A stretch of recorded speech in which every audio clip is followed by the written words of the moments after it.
Good day. I'm Dwayne Matz. Welcome to today's Living Word. Today we find ourselves again in the book of Job, up to chapter 22, beginning at verse 6. Eliphaz is speaking, and he says, "For you have taken pledges from your brother for no reason, and stripped the naked of their clothing. You've not given the weary water to drink, and you have withheld bread from the hungry.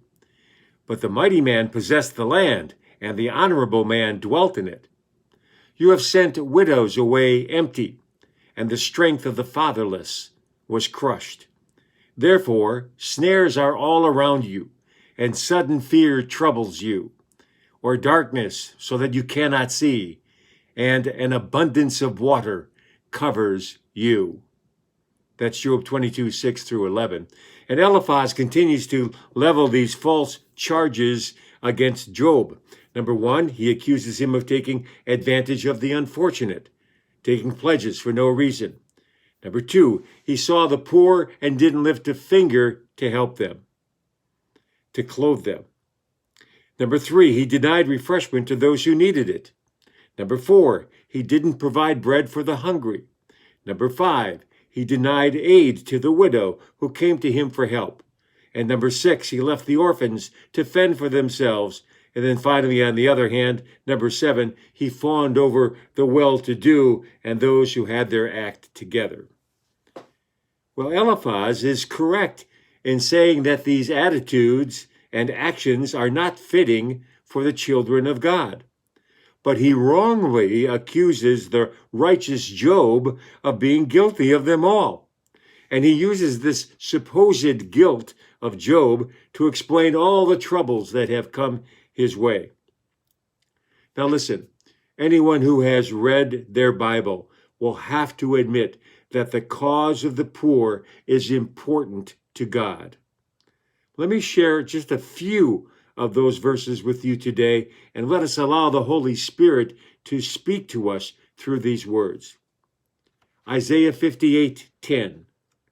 "If you extend your soul to the hungry and satisfy the afflicted soul, then your light shall dawn in the darkness, and your darkness shall be as the noonday." Are you lacking Holy Spirit guidance in your life? Are you looking for some answers from God? Well, have you tried extending your heart and your wallet to the poor? Psalm 41:1. "Blessed is he," oh, how very happy is he who considers the poor. The Lord will deliver him in time of trouble. Do you feel like you're drowning in the pressures that life brings your way? An abundance of water covering you, as Eliphaz said? Well, have you considered helping the poor?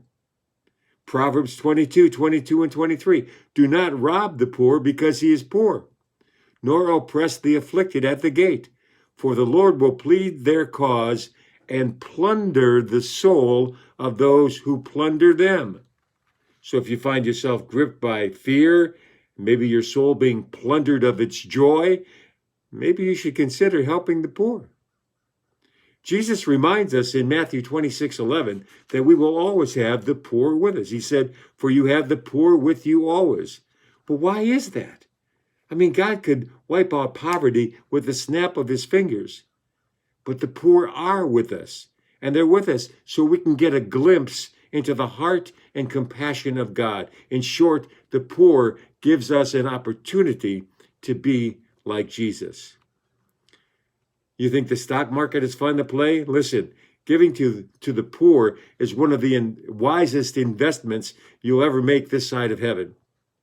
Proverbs 19:17 reminds us, "He who has pity on the poor lends to the Lord, and he will pay back what he has given." You talk about a win-win investment. You can't lose with that one. And in Luke 14:13 and 14, we read, "But when you give a feast, invite the poor, the maimed, the lame, the blind, and you will be blessed, because they cannot repay you. For you shall be repaid at the resurrection of the just." In other words, payback is on the way. Matthew 10:42 says, "Whoever gives one of these little ones only a cup of cold water in the name of a disciple, assuredly I say to you, he shall by no means lose his reward." Now, let us not allow these promises that we're mentioning here today to be snatched away from us from the devil and our love of money. Today, now, while it's still light, let us sincerely ask God what we can do to help the poor that he brings our way. And then let's do it, because as a Christ follower, giving to the poor has a great reward.